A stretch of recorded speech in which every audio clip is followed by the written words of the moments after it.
É muito triste dizer isso. Quando ela partiu que eu comecei a me perceber mesmo como artista. Não é uma música. A gente vai gravar um álbum inteiro. A gente acha o boy magia. Acha, vocês vão me achar assim. Não sei porquê, não escrevi. E não é que eu entrei, a gente passou muita coisa, preconceito, racismo, mas a gente não sabia o que era. A sensação, né? Hoje eu sei o que é. Mas eu achei que eu fui bem longe, assim, pra quem era crua, né, do nadinha. Um inglês meio improvisado.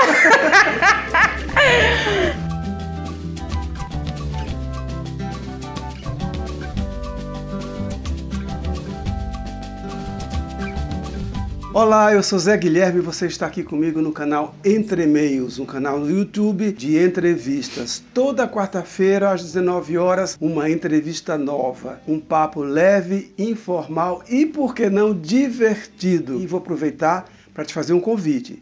Se inscreve no canal, clica no sininho para receber as notificações em primeira mão, curte e comenta. Porque hoje eu tenho a grata satisfação de receber aqui comigo a cantora, compositora paulista de Itapevi, Selma Fernandes. É que sem Maria minha alma chora, sem Maria eu não sou ninguém. Selma, seja muito bem-vinda, sinta-se em casa, a casa é sua. Obrigada. Feliz de estar aqui hoje. Ai, tem uma caneca. Tem uma caneca com aguinha fresquinha para refrescar a garganta. Olha que linda. Selma, eu sempre começo o meu bate-papo pedindo para a convidada falar um pouco de si mesma. Quem você é, de onde vem, família, enfim, as suas origens.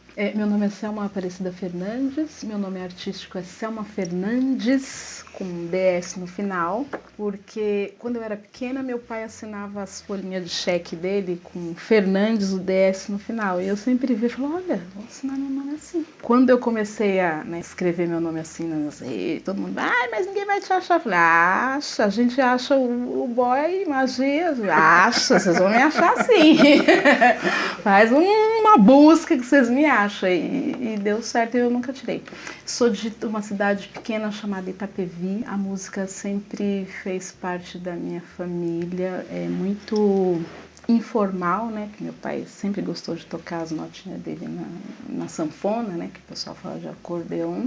Eu sempre vi minha avó cantarolando pela casa. Ela sempre me contava que onde eles trabalhavam nas colheitas, que eles viviam cantando, né? Que é para espantar o frio, espantar o cansaço. Então ela sempre tinha as cantigas de... E aí eu cresci ouvindo elas, que a minha base, minha mãe, minha avó, meu pai, vizinhos, um vizinho muito querido que tocava violão, as fogueiras que meu pai fazia. E são muitos irmãos? 3 irmãos. Eu tenho uma irmã, que o nome dela é Maria, e um irmão chamado Carlos. Minha mãe é a Dona Geni, meu pai é o Seu Altamiro. Eu sou filha da Dona Geni e do Seu Altamiro. A minha irmã faleceu em 2014 e o meu irmão mora em outra cidade. E pelo que eu vi das suas referências aí de trabalho, você começou a cantar muito cedo, né? Comecei a cantar cedo. No bairro onde a gente morava, é um bairro muito simples. Na época, eu me lembro que não tinha muitas casas, a cidade ainda estava em construção. Tinha uma igreja e tinha uma senhora lá, que era a Dona Ivonete. Ela fazia sempre projeto com as crianças, né? Tirava as crianças, levava as crianças para a igreja, ensaiava as crianças. Aí sempre tinha, nas datas festivas dos santos, uma comemoração com as crianças cantando, a coroação de Nossa Senhora. Essas coisas. Então eu cresci cantando na igreja católica. Tá certo. E começou um pouco o teu exercício mais profissional, cantando em bares e... Isso, cantando em barzinhos da minha própria cidade. Com os grupos da minha cidade. O grupo que eu comecei a cantar foi o Reflex Samba, que eu comecei a dar palhinha com eles, né? Falava, eu canto, deixa eu cantar uma. Eles deixavam e de repente eles sempre me convidando e eu fazia parte, assim, informalmente do grupo, cantando com eles pela cidade afora. Estava dando palhinha, né? Eu ainda não tinha descoberto o que era realmente ser uma artista, né? Eu estava meio que experimentando. Eu sempre soube o que eu queria, Mas eu acho que eu não tive a oportunidade de parar e falar, ó, esse é o caminho, você tem que fazer isso.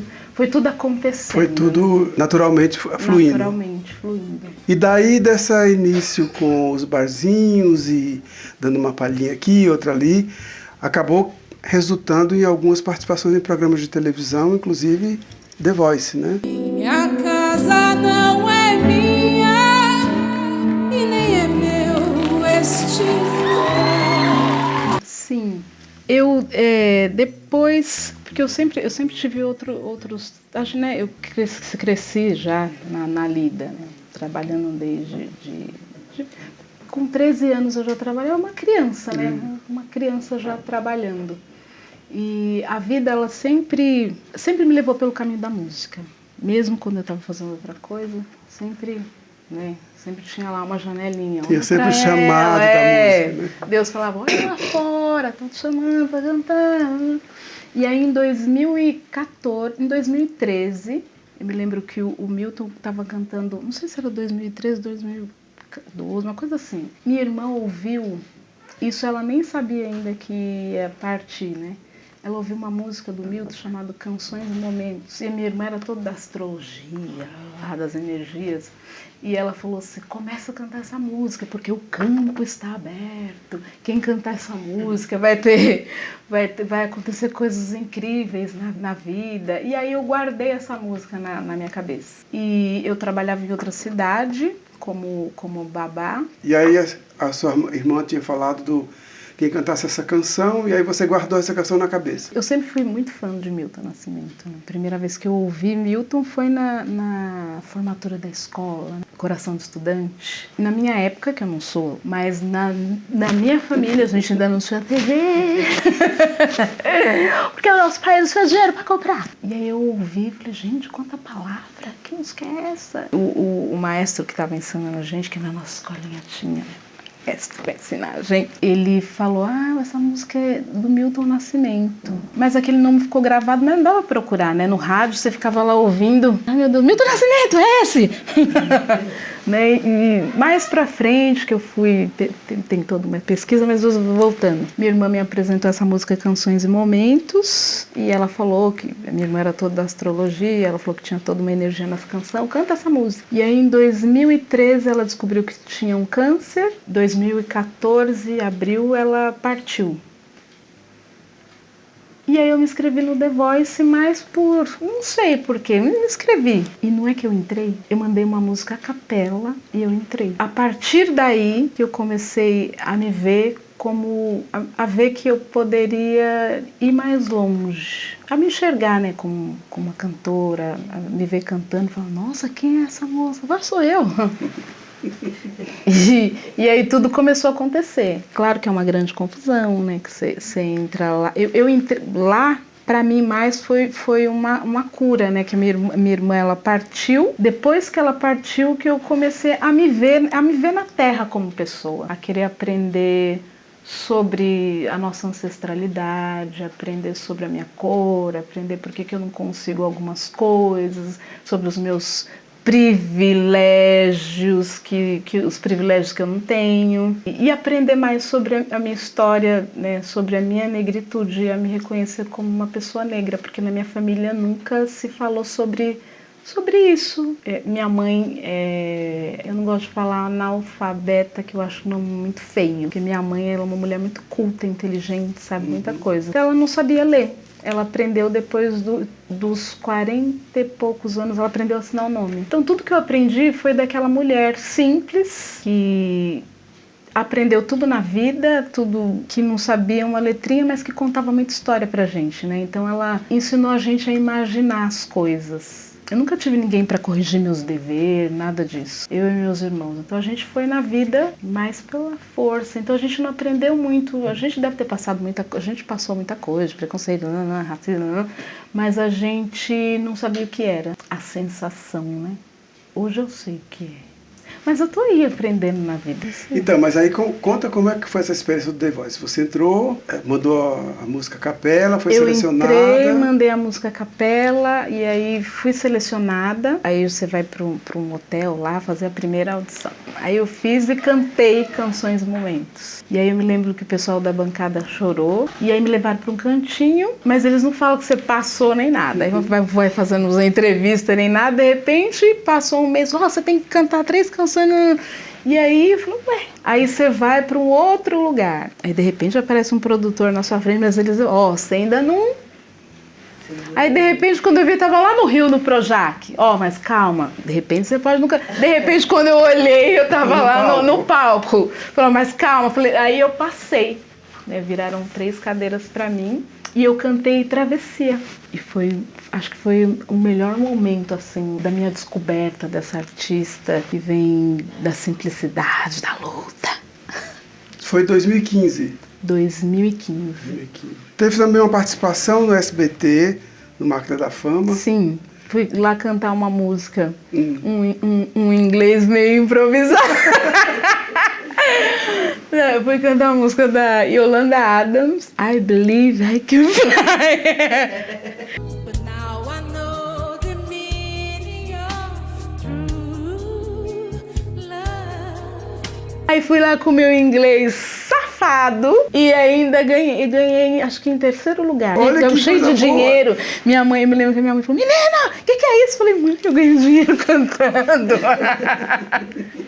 E o The Voice você foi até a final? Até as batalhas. Até as batalhas. Eu não tinha rede social, não tinha Facebook. Porque eu não sabia nada, só sabia cantar, só sabia que eu ia cantar uma música. É porque tem muita influência do que o público se manifesta, né? Da interação do público. Mas eu achei que eu fui bem longe, assim, para quem era crua, do nadinha. Lá todo mundo tinha seu professor de canto, eu não era professor de canto nenhum. Aquecimento, faz o seu aquecimento. Eu falei, gente, era tudo muito novo. O que é tudo Porque isso? A gente teve na escola, professorinha de canto, né? Não aquele, todo mundo lá, e eu fiquei bem quietinha lá na minha, passei. Personal professor de canto não tinha, né? Não tinha.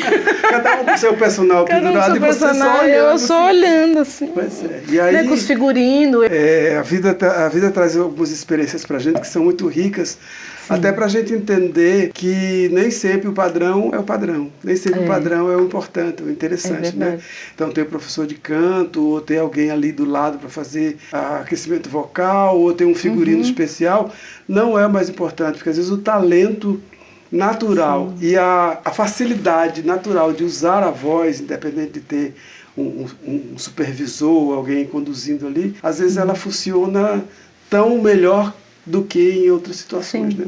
E eu acho que assim, até onde você chegou no The Voice é um passo bastante importante, principalmente para crescimento pessoal, né? Para experiência pessoal. É poder ver que é capaz e que esse ser capaz não significa ser aceito por todo mundo, né? Exatamente. Tem uma parcela que não vai dar muita atenção. Aí você vai passando pelas fases, Exatamente. né? Você vai, acho que é como entrar, eu vejo assim, como entrar numa grande escola, que você é excluidinho, que as pessoas olham para você e falam, você canta? Porque existe isso, não adianta a gente embelezar tudo, existe. Selma, vamos falar um pouco do teu primeiro álbum, né? O Samba de Maria. Conta um pouco de como é que foi, como é que surgiu, como é que chegou a esse primeiro álbum. Eu comecei logo depois do The Voice, comecei a passear nas bolhas, né? Conhecer as pessoas, a me arriscar, colocar meu materialzinho embaixo do braço. Aí eu me lembro que eu fiz o primeiro Sesc de Osasco, que eu fiz o meu show com banda, né? Ainda tudo muito novo, tudo muito cru. Nessas andanças, né, conhecendo as pessoas, eu conheci uma casa chamada Casa Capelo. Era uma casa muito musical e lá vivia um monte de artistas. Hoje não existe mais, né? Hoje ela é ateliê rural e fica em São Roque. E ele recebia muitos artistas nessa casa. Quando eu entrei lá, que eu vi aquele monte de gente cantando umas músicas, era a coisa mais linda que não tinha no rádio, que não tocava na rádio, eu falei, gente, eu quero andar com esse povo. E aí você começa devagarinho, assim, deixa eu cantar uma, né? Ninguém te olha, aí um dia te dá uma oportunidade, aí eu fui conhecendo as pessoas, eu fiquei amigo dele, Eduardo Capello. E aí eu juntei um dinheirinho, fui lá com o meu dinheirinho na mão e falei, quero gravar uma música, toma o dinheiro.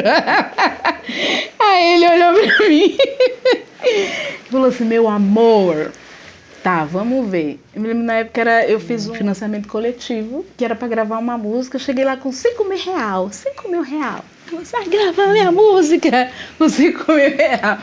E aí ele falou assim, calma. Aí eu me lembro que nessa época uma amiga minha me chamou pra abrir ela fazia stand-up comedy, ainda faz, Dona Piedade, me chamou no ao vivo pra cantar uma música. E eu fui lá cantar essa música e ele tava. E aí ele chorou. Aí no outro dia ele chegou pra mim e falou assim, a gente vai gravar, não é uma música, a gente vai gravar um álbum inteiro. Eu vou gravar o seu álbum. Ele falou, vai demorar, né? Porque eu tenho que fazer outros trabalhos, mas vai demorar. E ele gravou o meu álbum, ele me deu de presente esse álbum. Que delícia. E aí eu gravei, foi o Samba de Maria, em homenagem à minha irmã. E os compositores que estão nesse álbum são todos os compositores que eu conheci lá na Casa Capello. Você trouxe um exemplar? Trouxe! Vou mostrar, bem bonito aqui. Esse é pra ti, depois eu vou autografar. Que bonito, eu vou abrir pra gente ver. Mas Pixinguinha, olha só. Fiz uma releitura do Pixinguinha. E ele tá lindo. Lindo. E essa capa aqui é eu que imaginei ela. Você imaginou e criou a capa. Eu imaginei uma rosa, né, na minha mão, que era em homenagem à minha irmã, essa rosa. E aí a capa foi feita pela Nadia Coach. E tem bastante a ver a coisa da rosa com a homenagem que você fez à sua irmã, claro, mas também com a coisa de Maria, né? É. A rosa tem uma simbologia muito forte da mulher, então, e Maria é um nome de mulher muito forte. Né? E com esse disco, que é de quanto? De 2019. 2019. E aí você fez uma turnê de lançamento, como é que foi? Não, quando a gente lançou esse disco... Estava chegando a pandemia. É. Foi o que aconteceu com um monte de gente, né? E aí esse disco ele não teve nenhum show com banda, assim, do jeito que a gente sonhou. Mas na pandemia, eu sempre conheci o Daniel Conte. Na pandemia eu tive uma parceria muito grande com o Daniel. E aí a gente fez alguns shows desse disco em duo, assim, eu e ele. Formato voz e violão. Que aliás eu vi algumas imagens, eu ouvi e achei super bonito. Sim. Não consegui ver... o Daniel até comentou comigo, mas eu não consegui ver nenhuma das apresentações que vocês fizeram. Você fez Teatro da Rotina, né? A gente fez Teatro da Rotina, agora há pouco a gente fez o Tranquilo, a gente fez a Vila Cultural aqui da Vila Madalena, Centro Cultural Vila Madalena. O Tranquilo eu vi que você ia estar lá, mas na ocasião eu não consegui me candidatar para ir. Sim, a gente fez Casa Rosa Manjericão, que é em São Roque. Eu estava vendo a gente fez pela internet, a gente fez uma olhada no seu percurso. Vila Itororó. Você fez um bocado de coisa, no Tóquio, no Áudio Clube, sim. E Teatro da Rotina, Terraça Itália, Casa Rosa Manjericão, sim, assim São Paulo. Sim, fiz assim São Paulo com o Sarau das Minas Tudo, a Raíssa me convidou. Eu participei agora do Sarau das Minas Tudo, a edição de 5 anos. Eu vi. Festivais, eu vi que você é uma pessoa que tem bastante experiência com participação em festivais, né? E alguns deles, inclusive, premiada em primeiro, segundo, terceiro lugar. Sim. Conta um pouquinho dessas experiências. Logo quando eu saí do The Voice, eu fiquei meio sem... Você fica meio sem direção, né? Porque eu pensei assim, eu vou largar minhas coisas e vou atrás da música, né? Me tornar um profissional na carteira, com aquele registro lá que o Sesc pede. E me documentar, né? E aí eu me documentei e falei, eu preciso fazer uns calinhos, né, na estrada.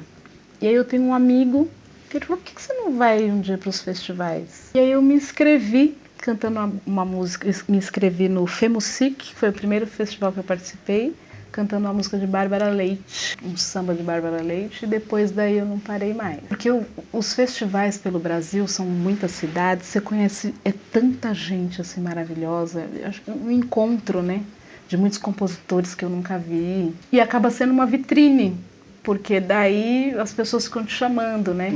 Hoje eu tenho umas parcerias maravilhosas, que me levam, e eu já fui premiada em vários deles. Eu vi, tem Festival Marola.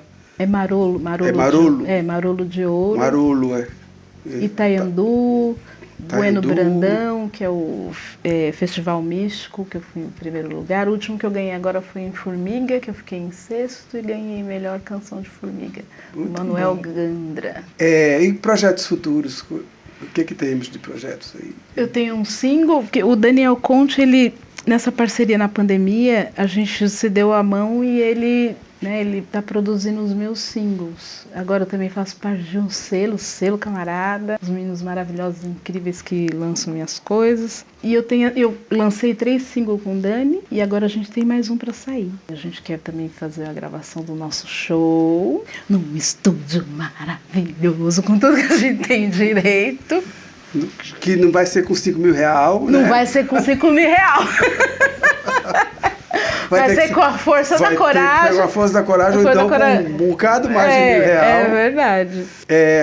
Eu acho interessante isso, porque as pessoas leigas, ou as pessoas em geral, não se dão conta da batalha que é para se fazer um disco, para se montar um show, né? Eu acho que tem artistas, muitos, que têm muitas facilidades tecnológicas, que conseguem gravar em casa, conseguem produzir os seus trabalhos em casa, o que acaba barateando bastante custo e facilitando o resultado da produção. Mas quem não tem esse tipo de possibilidade é uma batalha muito grande, porque estúdio custa caro, convidar músicos para tocar, nem sempre dá para você pedir para as pessoas fazerem na faixa, né? Às vezes, se você vai cantar uma canção que já é de alguém mais famoso, você tem que pagar direitos autorais para liberar. Então tem todo um contexto, né, de dificuldades a serem superadas quando a gente está produzindo um álbum, um disco, ou um single, o que seja, que às vezes as pessoas não se dão conta, né, quando vem o resultado final, tá lindo, tá maravilhoso, mas não tem ideia do suor que foi para chegar até ali, né? Sim. E a parceria dos amigos. Na pandemia, eu inventei um clipe. Eu tenho 2 amigos maravilhosos, que é o Bruno Fragman e a Natália. Não conheço. Não conhece? Eu preciso apresentar você para ele. Eu inventei um clipe na pandemia e a gente gravou. A gente foi de máscara até lá. Olha para todo lado, tira a máscara. Aí gravamos. E ficou lindo. Ficou lindo.